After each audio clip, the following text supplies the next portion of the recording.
Hello, everyone, and good afternoon. This is Lisa Marie Pepe coming to you live. And it's actually been over a week now since I have done a Facebook Live. So if you are hopping on, please come say hello in the comments section. Just let me know that you're here.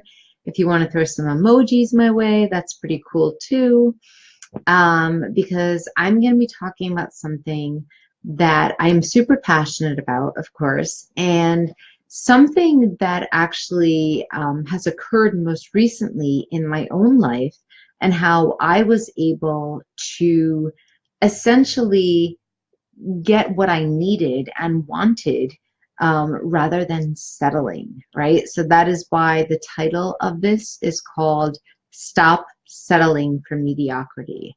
And I made it pretty broad on purpose because I honestly believe that if we settle for mediocrity in one area of our lives, whether that's in just, our relationships with people, if that's in our jobs, if that's in, even the people that we meet day in and day out just during our daily tasks, right?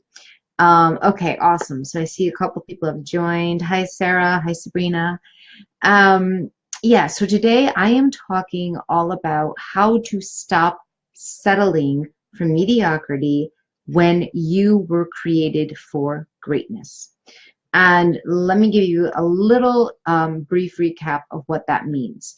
So many people that I have spoken with, either directly or I've worked with, or that in my family, even myself at times before I came to this awareness, was that I would tolerate certain things or settle for certain things when I knew, in fact, they weren't actually really in my best interest, right? And I did those things when I really didn't feel great about it, but I did it because I was afraid. I was afraid to cause conflict. I was afraid to ruffle anybody's, feathers. I was afraid to, kind of stir the pot a little bit, right? And what I realized was that in accepting everyone as, for what it was, right? So I'm going to give you a prime example. This is what happened to me. For many years, after an automobile accident, I spent years dealing with unkind, I don't want to say uneducated, but really just no bedside manner doctors in the healthcare profession. Okay. And for years, literally for years, I put up with their crap, right? I settled for the crap that they were dishing to me, right? So that included getting like misdiagnosed, being written off, being told I was just hysterical about an actual injury that I had, being told it was all in my head. And at the time, because I felt so badly about myself, I didn't even think to challenge that, right? I just took it at face value, literally. Like one doctor said to me, did not even know anything about my history, about the car accident, anything. I went to him, and within 10 minutes of seeing me, he said to me, "You have fibromyalgia." And that was it. And I was like, and at the time, because I was in a different space and place, I was like devastated. I was like, oh my God, I have this new syndrome or this new disorder. I have to go figure out what I'm going to do with it. And he prescribed some medication. And, thanks be to God, I did a lot of research on it and figured out that I actually did not have that. And I do feel for people who truly do. So if you are someone, I have a lot of empathy for you because of course. But here I was being misdiagnosed, and it would happen again and happen again. Okay, so here's the point of why I'm telling that story. That was a different time in my life. And at that time, I was settling in every area. I was settling by working a crappy, soul-sucking job that literally zapped the life force out of me every single day, okay? I was in an ugly relationship that had gone stale many years before, but I was afraid to leave. I was afraid to let go because I didn't know what was going to happen if I made those changes. And that brings me to today's topic, okay, which is, how are you settling in the areas of your life where you actually feel very discontented, right? So if you get up every morning and you hate your freaking job and you hate going to this place of employment with these four walls and these four cubicles, and it makes you sick to your stomach and you get literally, nauseous on a Sunday night, then you, my friend, are settling. And I'm not saying that it's easy to make changes or to take charge of your own life and be responsible for, coming up and actually really going for it, right? I'm not saying it's easy. I know people, we've got bills, people have families to feed. Again, not making light of any of that. What I'm doing is bringing awareness to you that you do have choices.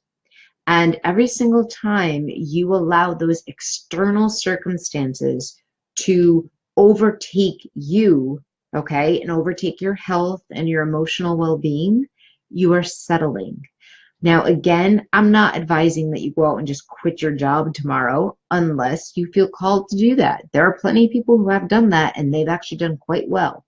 I've walked off a job at one point or another simply because it was soul sucking and I could not stand another day of it, because either I had to go or I was going to wind up in a hospital somewhere. So I get that point as well. So anyway, here's what I'm talking about.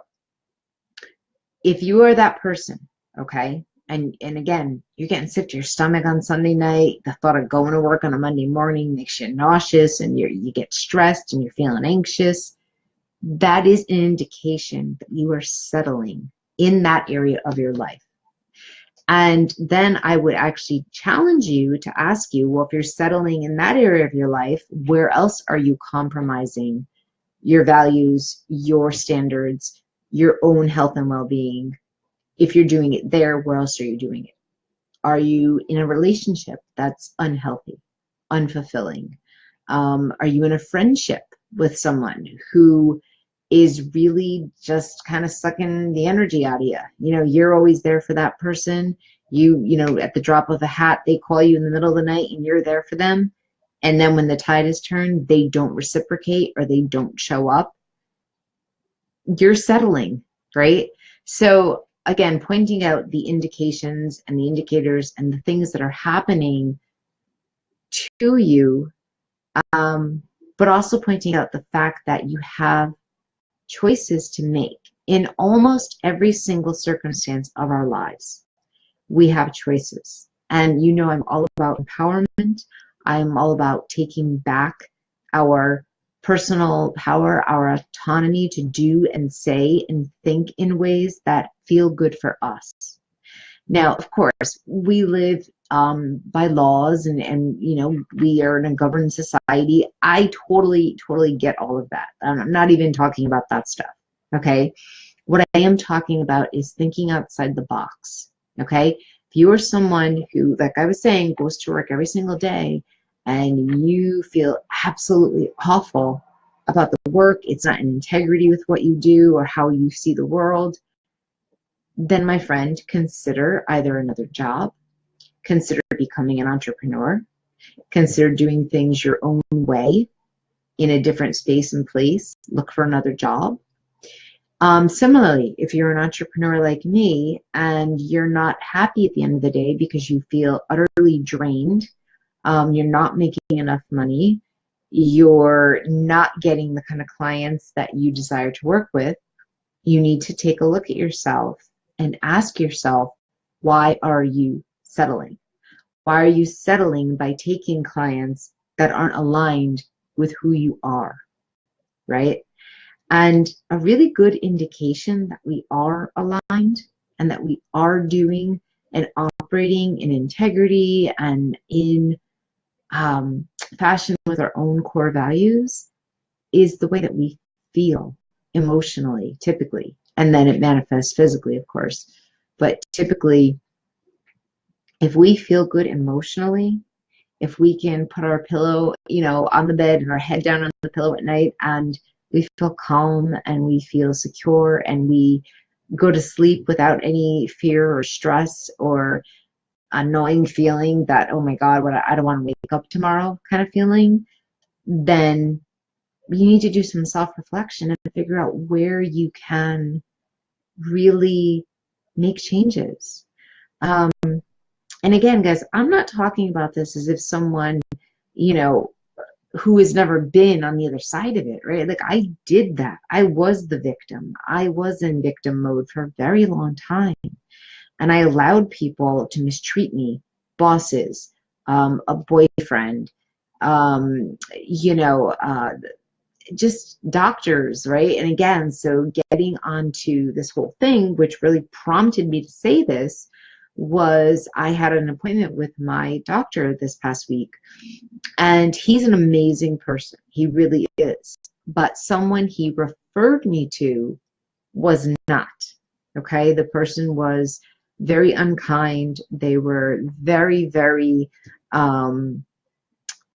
just arrogant and egotistical, and they just weren't nice, right? And now, because I had been a battering ram before for doctors, I have very high standards now for when I go to a facility or I go to see someone for the first time.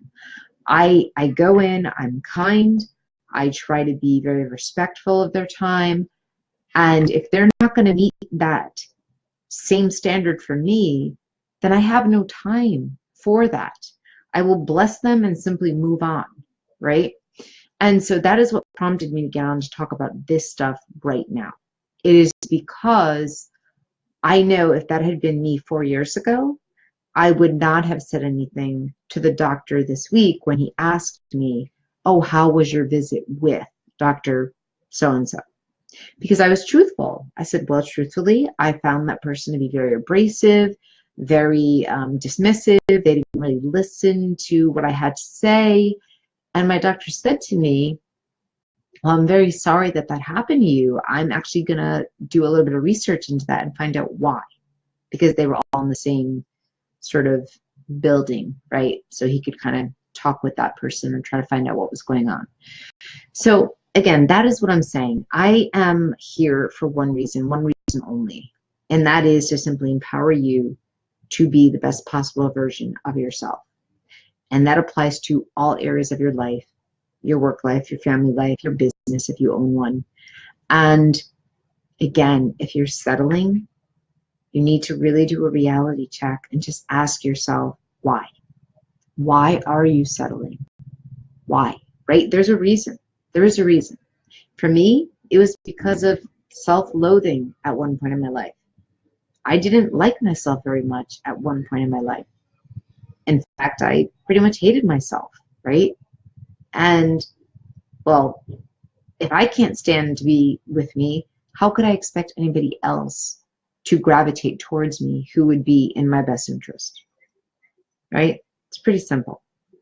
So ever since I made that shift many years ago, that is why I continue to get up and do the things that I do every single day. Why I get on and do videos, why I coach people now, why I want to help people improve their own lives, improve their businesses, help them to be better, help them to be the best possible version of themselves. And I encourage you, I see a lot of people have joined. Thank you so much. Antoinette, Vanessa, Marie, Dan, Sean, Sabrina, and Sarah, if you're still here, a bunch of other people.